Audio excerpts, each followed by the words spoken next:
development is the upgrading of land for residential, institutional, social, industry, transportation, and agricultural purpose.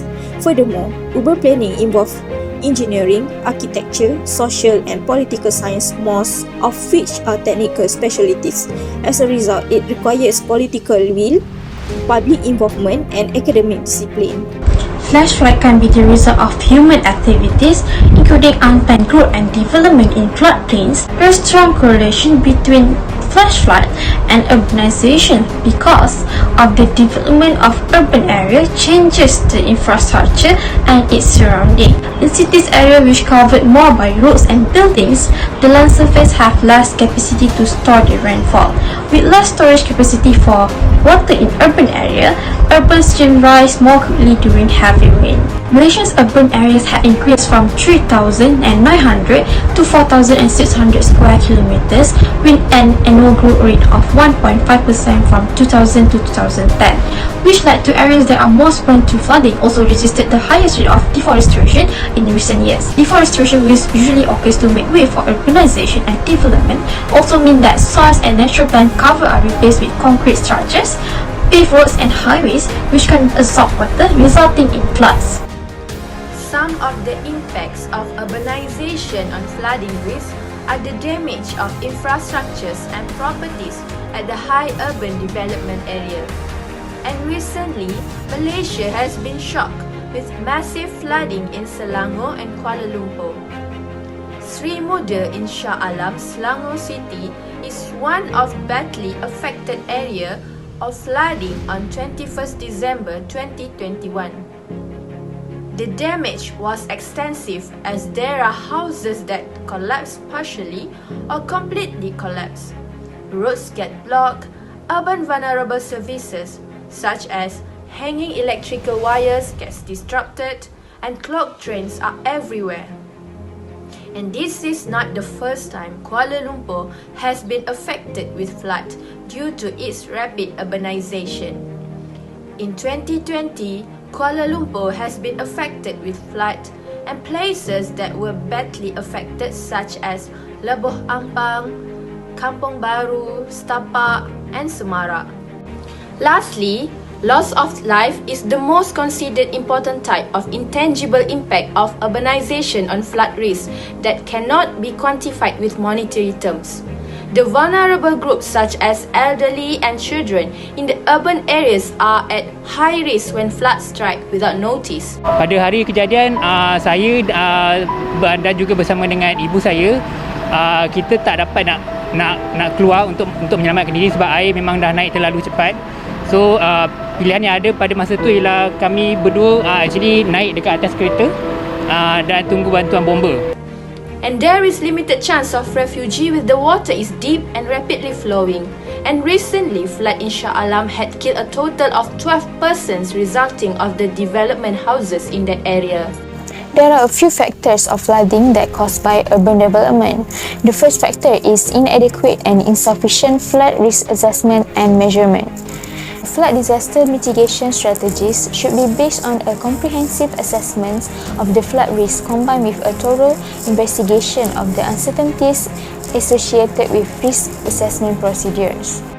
The massive flood in Selangor recently showed a failure to anticipate that the West Coast could experience a severe flood as bad as what was experienced by the East Coast of Peninsular Malaysia in 2014, despite the weather forecast being available days before the storm.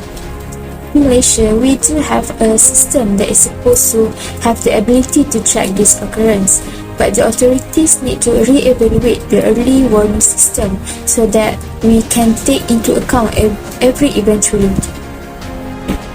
The second factor of flooding is the increasing runoff rates due to the rapid urbanization. Runoff means the draining away of water or together with the carried substance from the surface of an area of land, a building or structure from a high area to the low area. Urbanization and deforestation are responsible for the loss of vegetation and soils. The vegetation holds down the soils and contribute to its protection from heavy rains. When we cut trees and build roads, we make it easier for the rains to erode the soils, then the rainwater would simply rush to the lowest point in the topography. In urban areas where most of the land surface is covered by roads and buildings, have less capacity to store rainfall. With less storage capacity for water in urban basins and more rapid runoff, urban streams rise more quickly during storms, and total volume of water discharge during floods tend to be larger for urban streams than for the rural streams. And the last factor is the poor drainage system in the urban areas. Urban floods are entirely man-made, with poorly maintained drains, plastic bags, shrinking open spaces, and climate change contributing to accumulation of water on roads after a heavy rain. From a poorly infrastructure point of view, Kuala Lumpur's drainage system is excellent. There are certainly enough drains and canals, but there is a chronic lack of maintenance. The maintenance of these drains is very unsatisfactory, as the clogged drains is a never-ending problem. Poor silt traps in construction sites cause mud and construction debris to flow into the public drains.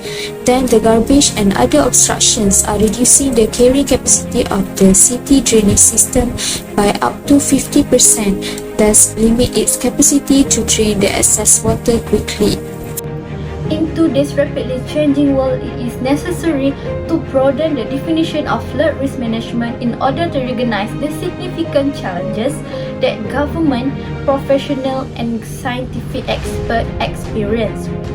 Innovative flood risk management technology are emerging, but they are not always easy to implement. First challenge of flood issue is interconnected infrastructure and cascading failure. Modern infrastructure are becoming more interdependent, forming a system of systems. This interdependency are unavoidable. Water required to cool power plant, but power plants are prone to flood. Thus, flood event can interrupt individual infrastructure, but they can also cascade failure across different infrastructure systems, affecting area much larger than the flood impact. The second challenge is infrastructure with multiple functions.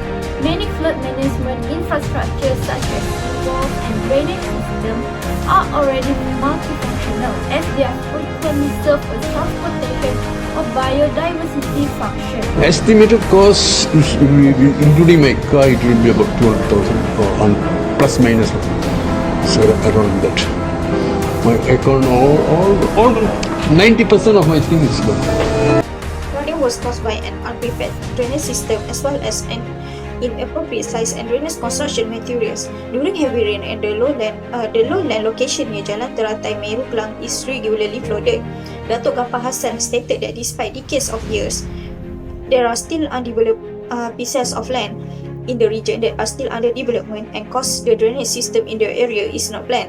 Furthermore, drainage systems are not maintained on a regular basis. The problem was caused by an unplanned drainage system and made it difficult for the parties involved to perform maintenance. Drains that are not maintained will get blocked and loaded with the unwanted materials such as trash and soil. Semua air yang berkumpul datang ke kawasan sini, tetapi telah dihalang oleh satu tembok yang besar di hadapan kita ni. Yang kita nampak baras ini, ia telah dibina mungkin lebih daripada 10 tahun ke atas. According to New Straits Times, clogged drains and poor drainage system are two of leading causes of flash flood in numerous areas of Kuala Lumpur and the Klang Valley. The opposition has questioned the unpreparedness of government agencies for the floods that wreaked havoc in the Klang Valley, parts of Pahang, and elsewhere in the country last weekend. They are asking why the Meteorological Department had failed to alert the public a week or two in advance. The first recommendation is improve the flood warning mechanism.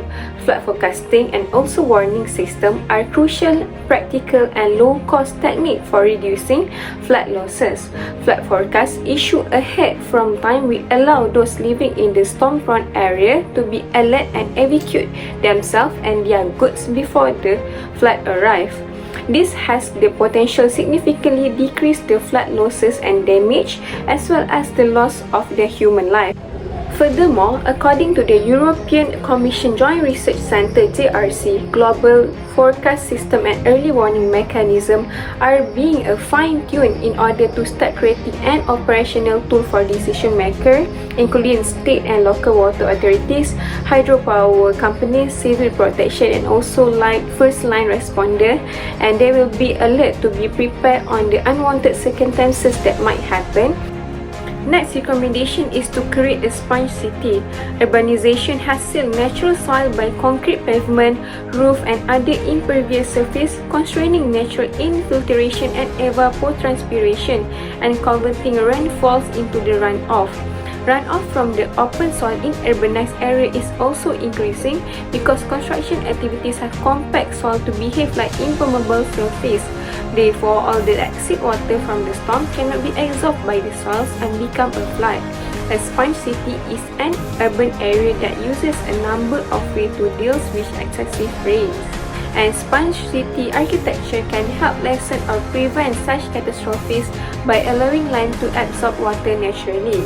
Simply reducing the quantity of hard surface and increasing the amount of absorbent land, especially increase the green space. Concrete pavement can be changed into grass pavement and impermeable surface can be replaced with permeable materials such as grass and garden, can help to reduce the intensity and frequency of flooding occurrence.